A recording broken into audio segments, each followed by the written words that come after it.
નમસ્કાર, BB news ગુજરાતમાં હું સુભાષ આપનું સ્વાગત કરું છું. સુરતમાં શિવશક્તિ ટેક્સટાઇલ માર્કેટમાં 25 ફેબ્રુઆરીના રોજ આગની ઘટના બની હતી. આ આગ 30 કલાક બાદ કાબૂમાં આવી હતી. સતત 2 દિવસથી લાગેલી આગના કારણે કાપડનો મોટા પ્રમાણમાં જથ્થો બળીને ખાખ થઈ ગયો છે. મળતી માહિતી મુજબ કરોડોનું નુકસાન વેપારીઓને થયું હોવાનું હાલ જાણવા મળી રહ્યું છે. આ આગમાં વેપારીઓએ તેની જીવનભરની મૂડી ગુમાવી દીધી હતી.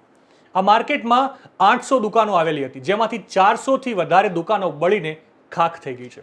અંદાજે આ વેપારીઓને લગભગ 850 કરોડથી વધારેનું નુકસાન થયું છે. આ ટેક્સટાઇલ માર્કેટમાં ઘણા વેપારીઓ એવા હશે જેમના માલનો કદાચ વીમો પણ નહીં હોય. જો આ માર્કેટની બિલ્ડિંગમાં ફાયર સેફટીની તકેદારી રાખવામાં આવી હોત તો કદાચ આ ઘટના ના બની હોત.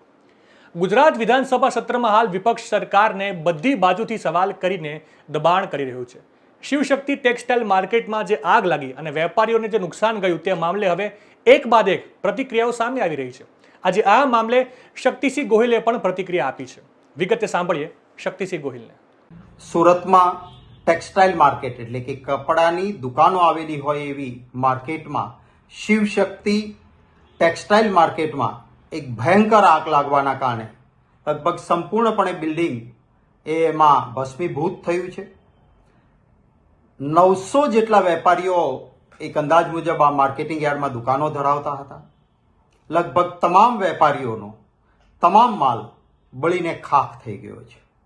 એક તરફ ટેક્સટાઇલ માર્કેટમાં મંદીનો માહોલ હોવાના કારણે વેપારીઓના પોતાના પાસે સ્ટોક ઘણો ભરેલો પડેલો હતો અને એવા સમયે આ આગથી કરોડો રૂપિયાનું નુકસાન એ થયું છે. ત્યારે સરકારને વિનંતી છે કે આ નાના નાના વેપારીઓ છે, બધા પાસે વીમો નહીં હોય અથવા પૂરતો વીમો નહીં હોય, તો સરકાર આ સમયે એ વેપારીઓને કે જેનું સંપૂર્ણ બરબાદ થઈ ગયું છે એવા વેપારીઓને પડખે ઊભી રહે.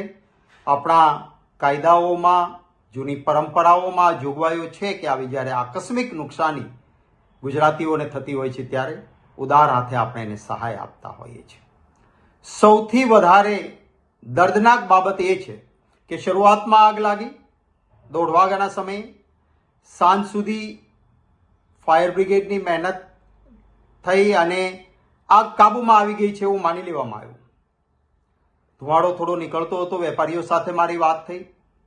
ખરા અર્થમાં પૂરી કાળજી લીધી હોત તો આટલી મુશ્કેલી જ ન થઈ હોત, પરંતુ આગ હવે કાબૂમાં આવી ગઈ છે એમ કરીને જતા રહ્યા, નિષ્કાળજી રાખી અને પરિણામે જે ધૂંધવાયેલી આગ હતી એ ફરી પ્રબળ જ્વાળાઓમાં ફાટી નીકળી અને પરિણામે આ એક ગુનાહિત બેદરકારીના કારણે આ ટેક્સટાઇલ માર્કેટના વેપારીઓને ખૂબ મોટા પાયે નુકસાન થયું છે. માનનીય વડાપ્રધાનશ્રી પણ મેં જાણ્યું છે કે કંઈ રોડ શોને આતે કરવા માટે સુરત પધારી રહ્યા છે.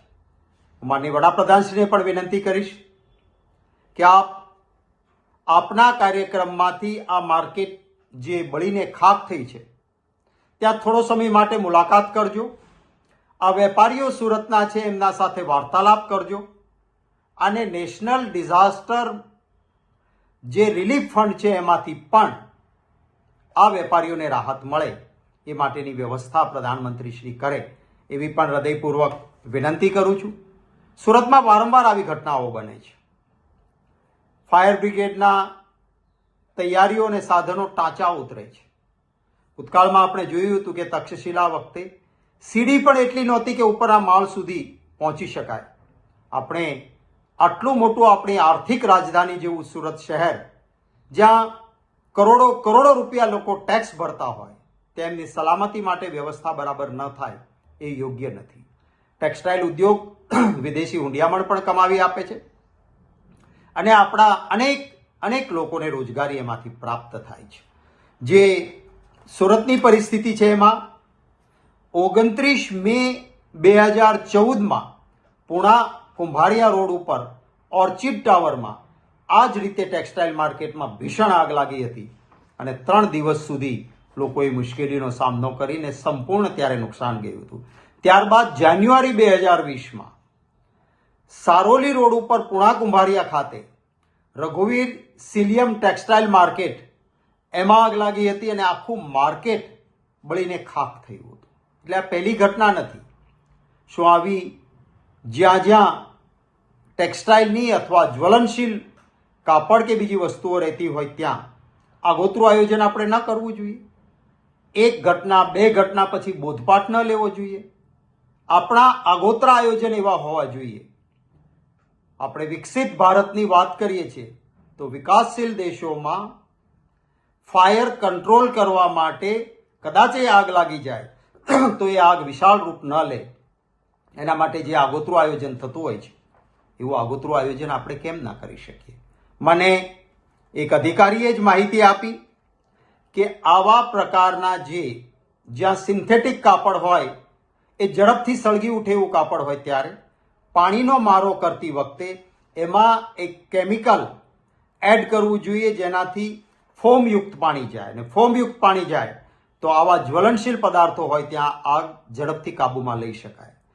ફોમયુક્ત પાણી છોડવા માટે પર્યાપ્ત માત્રામાં કેમિકલ પણ નહોતું અને એના કારણે ફાયર બ્રિગેડના અધિકારીઓ કર્મચારીઓ જે જહેમત લેતા હતા એમાં પૂરતી વ્યવસ્થાનો અભાવ થયો. જે લિફ્ટ ક્રેન ઉપર પાણી પ્રવાહ પહોંચાડવા માટેની જે વ્યવસ્થાઓ હતી એમાં પણ કંઈક ને કંઈક પૂરતી વ્યવસ્થા નહોતી. હું વિનંતી કરીશ ગુજરાત સરકારને, ભારત સરકારને, બંને જગ્યાએ એક જ પક્ષની ભારતીય જનતા પાર્ટીની સરકાર છે કે આની અનદેખી ન કરવામાં આવે, પૂરતી રાહત આપવામાં આવે અને ભવિષ્યમાં આવી કોઈ ઘટના આપણા ગુજરાતમાં ન બને એના માટે પૂરતી તકેદારી રાખવામાં આવે. માનનીય મુખ્યમંત્રીશ્રીને અને માનનીય વડાપ્રધાનશ્રીને વિનંતી છે કે રાજકીય કાર્યક્રમો બીજું બધું ચાલ્યા કરતું હોય છે પણ લોકો જ્યારે તકલીફમાં છે ત્યારે ત્યાં આગળ આપ તાત્કાલિક પહોંચીને રાહત મળે એ માટેની વ્યવસ્થા કરશો.